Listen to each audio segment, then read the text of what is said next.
ఆంధ్రప్రదేశ్ రాష్ట్రంలో మహాకూటమి ఏర్పాటైతే జనసేన అధినేత పవన్ కళ్యాణే సీఎం అభ్యర్థి. అందులో ఎటువంటి సందేహానికి తావు లేదని సిపిఐ రాష్ట్ర కార్యదర్శి కె రామకృష్ణ స్పష్టం చేశారు. కర్నూలు జిల్లా ఆలూరు R&B గెస్ట్ హౌస్ లో ఆయన మీడియా ప్రతినిధులతో మాట్లాడారు. పవన్ కళ్యాణ్ కు రాజకీయాలపై మంచి అవగాహన ఉందన్నారు. అంతేకాకుండా ప్రజల్లో పవన్ కు ఇమేజ్, క్రేజ్ రెండూ ఉన్నాయని, అలాంటి వ్యక్తిత్వం ఉన్న నాయకుడు సీఎం అయితే బాగుంటుందని రామకృష్ణ అభిప్రాయపడ్డారు. కడప ఉక్కు పరిశ్రమకు సంబంధించి గాలి జనార్దన్ రెడ్డి తనకు 2 ఏళ్ల సమయం ఇస్తే స్టీల్ ప్లాంట్ ఏర్పాటు చేస్తామని చెప్పడం విడ్డూరంగా ఉందని రామకృష్ణ అన్నారు.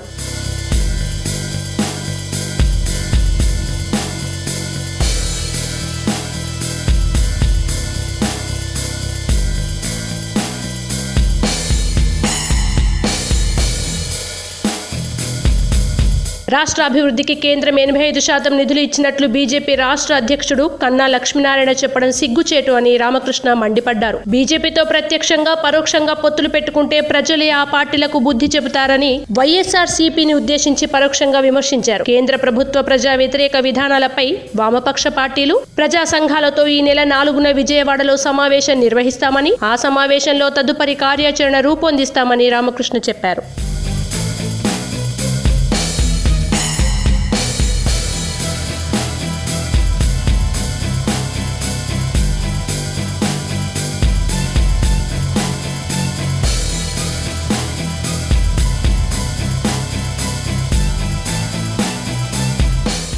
Please subscribe New Waves.